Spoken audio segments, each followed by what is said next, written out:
Hello प्यारे बच्चों, welcome to my YouTube channel. स्वागत है आप सबका उस समय चैनल पे।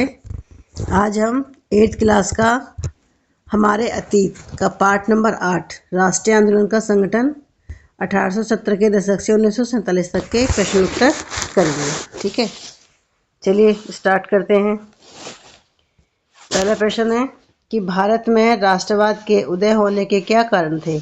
तो आंसर है कि भारत में राष्ट्रवाद के विकास को बढ़ावा देने वाले कारक थे आर्थिक शोषण, दमनकारी औपनिवेशिक नीतियां, सामाजिक धार्मिक सुधार आंदोलन, भारत के अतीत की पुनर्खोज, पश्चिमी शिक्षा का प्रभाव, प्रेस की भूमिका और परिवहन और संचार के तीव्र साधनों का विकास। ठीक है, प्रश्न नंबर 2। 1870 और 1880 के दशकों में लोग ब्रिटिश शासन से क्यों असंतुष्ट थे। आंसर है 1870 और 1880 के दशक में ब्रिटिश शासन से असंतोष के कुछ कारण इस प्रकार हैं। पहला है कि वर्नाक्यूलर प्रेस अधिनियम 1878 में पारित किया गया था। इस अधिनियम ने सरकार को समाचार पत्रों की प्रिंटिंग प्रेस सहित संपत्ति को जब्त करने का अधिकार दिया गया। दूसरा है शस्त्र अधिनियम 1878 में पारित किया गया। इस अधिनियम ने भारतीयों को हथियार रखने की अनुमति नहीं थी। थर्ड पॉइंट है कि 1883 में इल्बर्ट बिल पेश किया गया। इस बिल को भारतीयों द्वारा ब्रिटिश या यूरोपीय व्यक्तियों पर मुकदमा चलाने का प्रावधान किया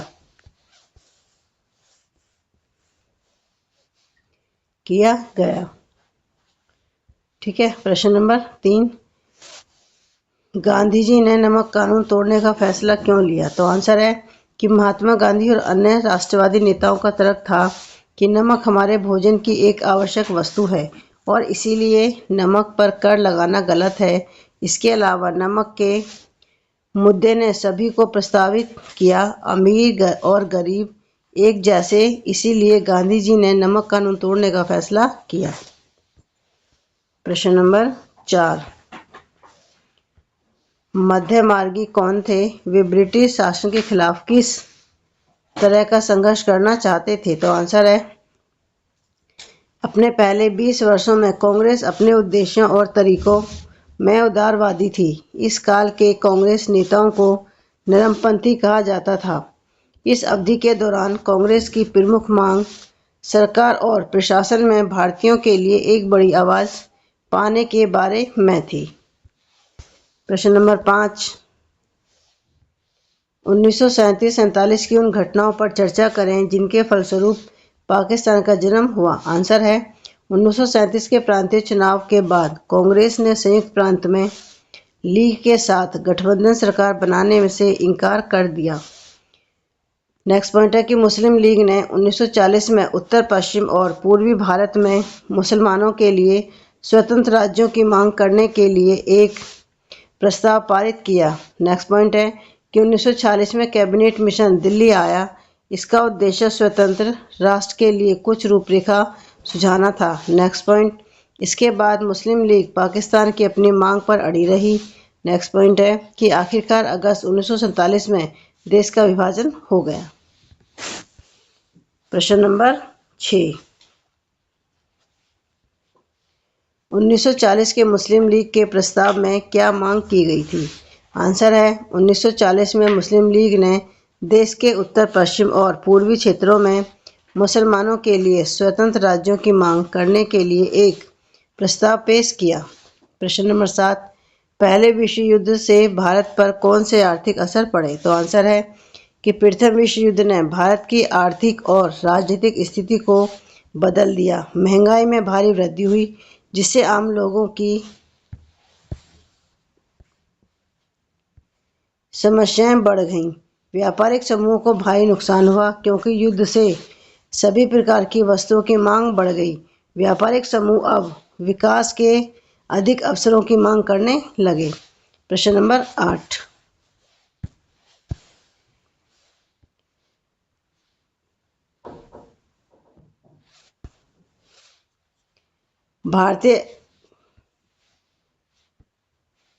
भारतीय राष्ट्रीय कांग्रेस किन लोगों के पक्ष में बोल रही थी। तो आंसर है शिक्षित अभिजात वर्ग की संस्था होने के बावजूद कांग्रेस आम लोगों की भी बात करती थी। प्रश्न नंबर 9, भारत के विभिन्न भागों में असहयोग आंदोलन ने किस किस तरह से रूप ग्रहण किया? लोग गांधी जी के बारे में क्या समझते थे? आंसर है, अधिकांश स्थानों पर असहयोग आंदोलन अहिंसक रहा, लेकिन कुछ लोगों ने महात्मा गांधी के संदेश की अपने अपने ढंग से व्याख्या की। खेड़ा गुजरात के पाटीदार किसानों ने उच्च भूभाग मांग के खिलाफ अहिंसक अभियान चलाया। नेक्स्ट पॉइंट, तटीय आंध्र और आंतरिक तमिलनाडु में शराब की दुकानों पर धरना दिया। नेक्स्ट पॉइंट, खिलाफत आंदोलन असहयोग को सिंध और बंगाल में भारी समर्थन मिला। प्रश्न नंबर 10, भारतीय राष्ट्रीय कांग्रेस की स्थापना कब तथा कहाँ हुई? तो आंसर 1885 बम्बई में।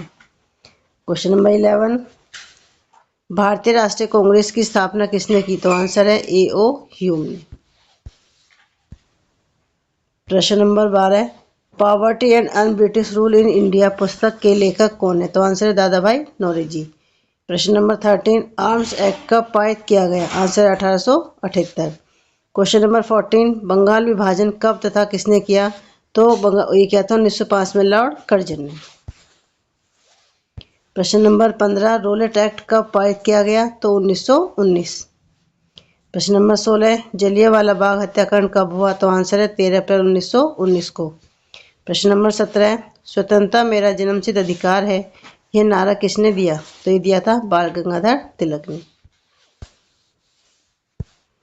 तो देखिए इस चैप्टर के बहुत इंपॉर्टेंट क्वेश्चन थे और जो एक नंबर में क्वेश्चन आते हैं वो भी मैंने इसमें आपको सारे करा दिए। ठीक है, अगर आपको क्वेश्चन अच्छे लगे तो प्लीज़ कमेंट्स करके ज़रूर बताएं, और अगर आप मेरे चैनल पर नए हैं तो मेरे चैनल को लाइक और सब्सक्राइब करना न भूलें। ठीक है, साथ में और भी बच्चों को भी शेयर करें ताकि उनको इसका फ़ायदा मिल सके।